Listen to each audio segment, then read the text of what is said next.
میرے پیارے اسلامی بھائیوں، ہم نے کل سنا تھا کہ ہم قربانی کیوں کرتے ہیں۔ قرآن کی آیتوں سے اور احادیث سے ثابت ہے۔ ہم نے کل سننے کی سعادت حاصل کی تھی۔ انشاءاللہ آج بھی قربانی ہی کے تعلق سے سننے کی سعادت حاصل کریں گے۔ حضور نبی کریم صلی اللہ تعالی علیہ وسلم نے فرمایا، ما عمل آدمی من عمل یوم النحر احب الی اللہ من احراق الدم انہا لا تأتی یوم القیامت بقرونها واشعارها واظلافها وان الدم لیقع من اللہ بمکان قبل ان یقع من الارض فطیبوا بها نفسا، یعنی 10 ذی الحجہ میں ابن آدم کا کوئی عمل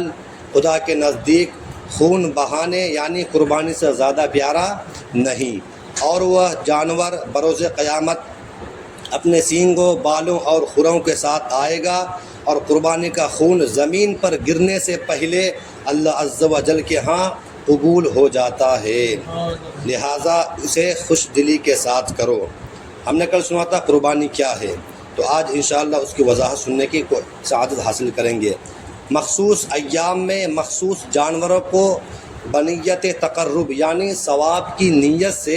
ذبح کرنا قربانی کہلاتا ہے۔ قربانی کے دن قربانی کرنے سے زیادہ کوئی عمل اللہ عز و جل کو محبوب نہیں، اور جو پیسہ قربانی میں خرچ کیا گیا اس سے زیادہ کوئی دوسرا روپیہ یعنی پیسہ اللہ عز و جل کو پیارا نہیں، تو اسے خوش دلی کے ساتھ کرنے کا اس لیے حکم دیا گیا ہے۔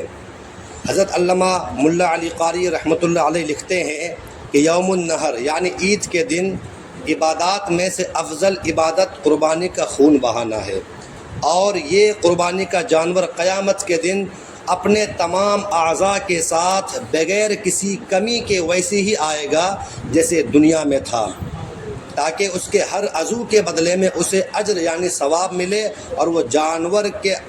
وہ جانور اس کے لیے پل صراط کی سواری ہوگا۔ سبحان اللہ۔ اسی طریقے سے یوم النحر کو قربانی ہی کیوں خاص ہے؟ ایک سوال پیدا ہوتا ہے کہ یوم النحر کو قربانی ہی خاص کیوں ہے؟ تو اس کے بارے میں فرماتے ہیں کہ ہر دن کسی عبادت کے ساتھ خاص ہے، یعنی ہر دن کسی عبادت کے ساتھ خاص ہے، اور یوم النحر ایسی عبادت کے ساتھ خاص ہے جسے حضرت ابراہیم علیہ السلام نے ادا کیا، یعنی قربانی کرنا اور تکبیر پڑھنا یعنی تکبیرات تشریق۔ اور اگر انسان کے فدیہ میں کوئی چیز جانور کو ذبح کرنے سے زیادہ افضل ہوتی تو حضرت ابراہیم علیہ السلام حضرت اسماعیل کے فدیہ میں اسے ذبح نہ فرماتے۔ اس لیے ہم خوش دلی کے ساتھ قربانی کرتے ہیں، کیونکہ ہم نے کل سنا تھا کہ حضرت ابراہیم علیہ السلام کی سنت ہے، اور اللہ رب العزت نے قربانی کا حکم بھی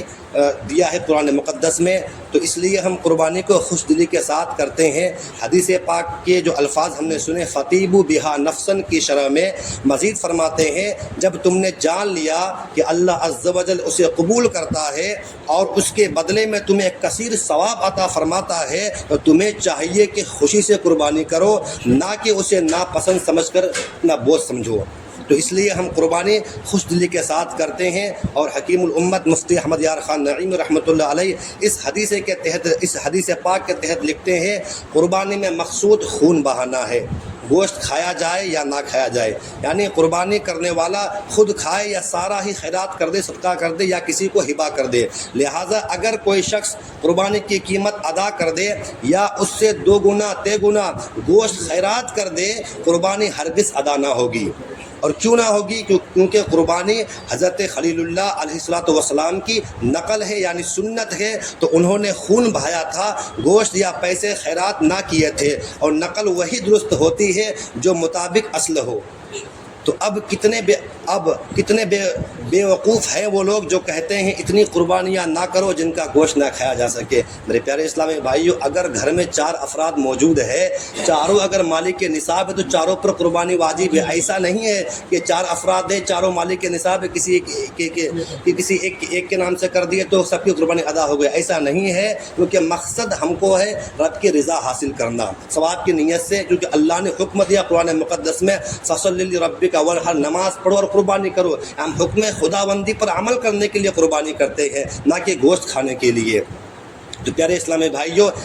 اس بارے میں مفتی احمد صاحب رحمۃ اللہ علیہ لکھتے ہیں کہ اور اعمال تو کرنے کے بعد قبول ہوتے ہیں اور قربانی کرنے سے پہلے ہی قبول ہو جاتا ہے، تو لہٰذا قربانی کو بیکار جان کر یا تنگ دلی سے نہ کرو، بلکہ ہر جگہ عقل کے گھوڑے نہ دوڑاؤ، بلکہ قربانی کو تنگ دلی کے ساتھ نہیں کرنا ہے، خوش دلی کے ساتھ کرے، ثواب کی نیت سے کرے، تو انشاءاللہ آپ کا قربانی کرنا کار ثواب ہوگا۔ صلو علی الحبیب صلی اللہ علیہ محمد صلی اللہ تعالی علیہ وسلم۔